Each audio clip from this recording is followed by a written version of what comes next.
For thousands of years, humanity has feared the same thing.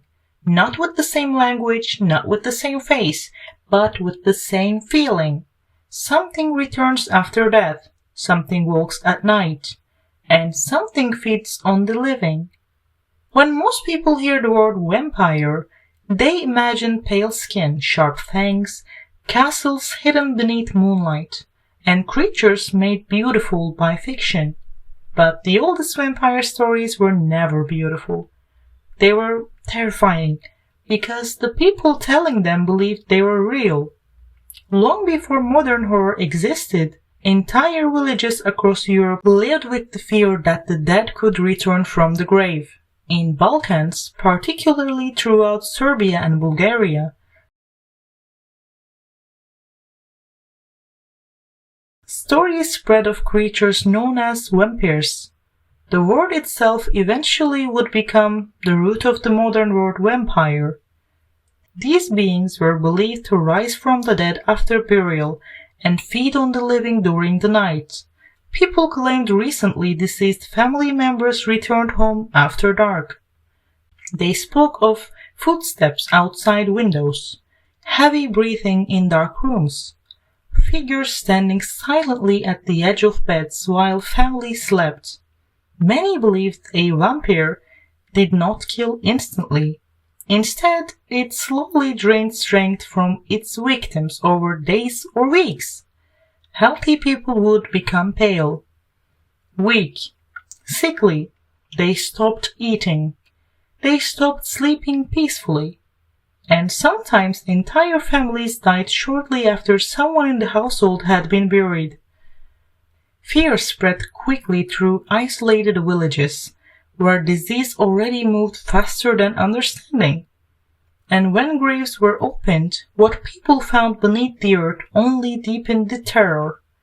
Many bodies appeared strangely preserved, swelling from internal gases. Skin stretched tightly across the face, dark liquid around the mouth, hair and nails appearing longer as the skin receded. To modern science, these are natural stages of decomposition. But centuries ago, people did not understand death the way we do now.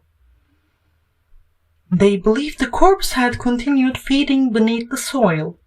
Some reports described bodies that appeared almost fresh weeks after burial. Others claimed blood was found inside the mouth or chest cavity. To terrified villagers, this was proof. And once fear becomes proof, rituals begin.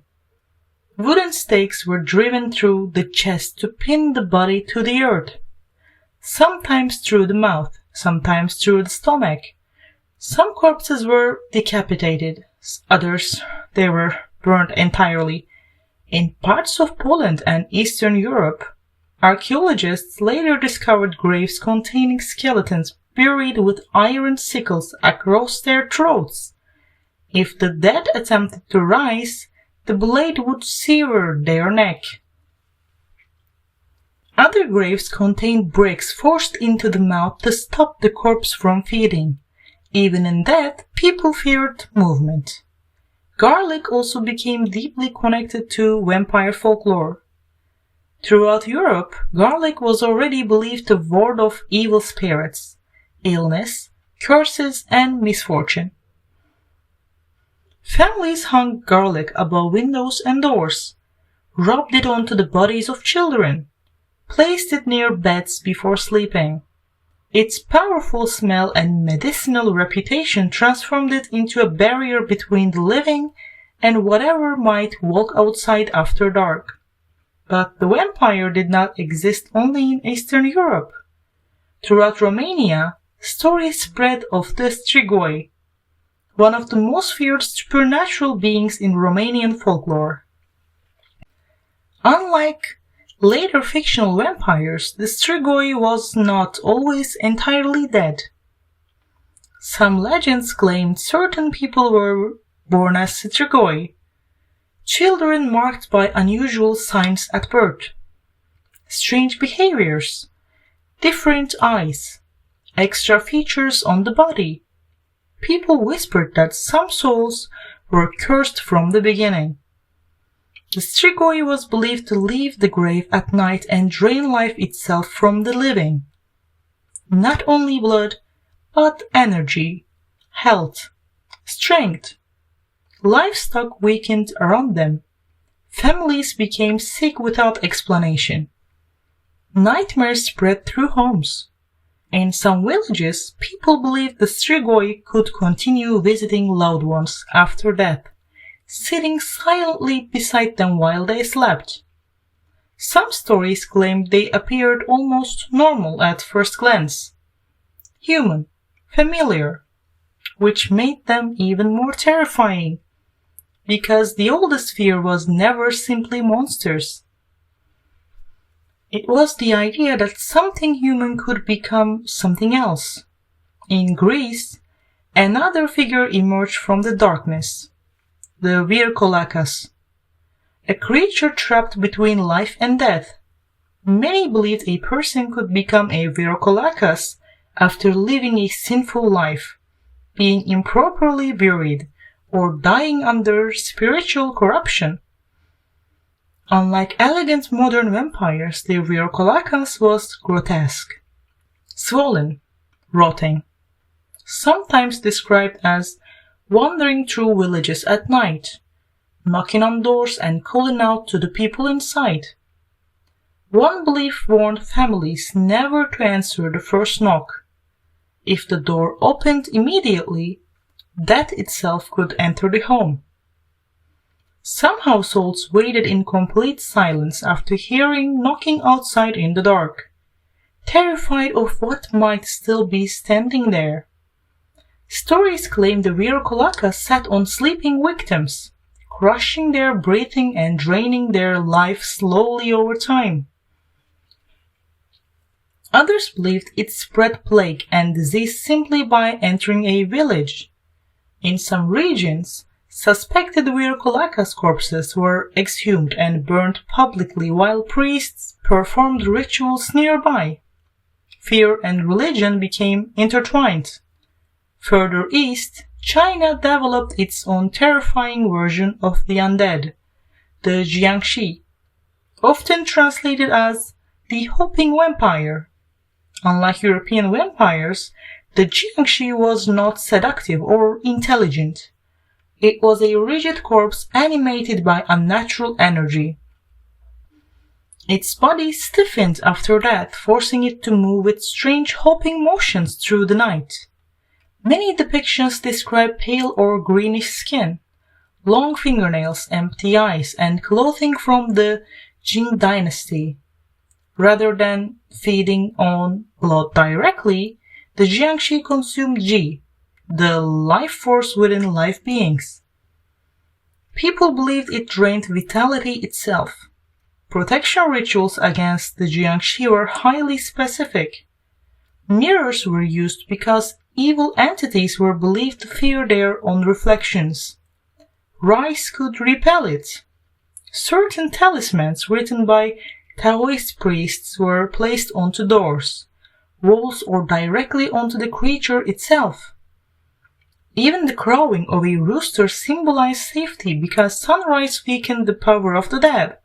Once again, the details changed, but the pattern remained the same. Something unnatural rises after death and feeds on the living. In the Philippines, the stories spread for generations about the Aswang, perhaps one of the most feared creatures in Filipino folklore. The Aswang was not always visibly monstrous. During the day, it could appear completely human, a neighbor, a woman in the village, someone trusted. But at night, it transformed into something horrifying. Many legends describe the Aswang using an impossibly long tongue to feed on victims while they slept. Pregnant women were especially feared targets. Some stories claimed the creature fed on unborn children. Others described sounds outside rooftops late at night, strange scratching noises above homes, or distorted animal cries echoing through villages after sunset. Salt, garlic, sacred objects, sharp weapons, and protective rituals were all used against it. Because once people believed evil can wear a human face, fear follows them everywhere. And perhaps that is the strangest part of all this. Cultures separated by oceans, languages, religions, and centuries continued describing eerily similar beings. Something connected to death, something that returns at night, something that feeds on the living. Different names, different rituals, the same nightmare. Centuries later, literature transformed the vampire into something more seductive. When Dracula entered popular culture in the 19th century, the image evolved forever. The vampire became elegant, intelligent, charming, hidden behind wealth, beauty, and aristocratic power. But beneath all of it, the older fears remained untouched. Because vampires were never only about blood. They represented disease, death, temptation, corruption. The fear of watching someone become unrecognizable. And perhaps humanity continues telling these stories for one simple reason. The fear itself never disappeared. Only the face changed. But the story of vampires did not end in the graveyards of ancient villages. Over time, the image changed. The fear evolved. What was once described as something swollen, rotting, and hidden beneath the earth slowly became something more human, more intelligent, more seductive, and far more dangerous. In the next part of this series, we're going to explore how centuries of eyewitness accounts, folklore, fear, and belief eventually shaped the vampire scene in books, films, and modern media. From Carmilla to Dracula to Nosferatu, to modern portrayals in series like The Vampire Diaries and Twilight. We'll talk about how the vampire transformed from a feared presence in isolated villages into one of the most recognizable figures in human culture. And beyond fiction, we'll also explore something far stranger, the places where belief in vampires never truly disappeared. Because even now, there are still regions of the world where people claim the dead continue to walk among the living. And some stories survive for far too long to be dismissed so easily.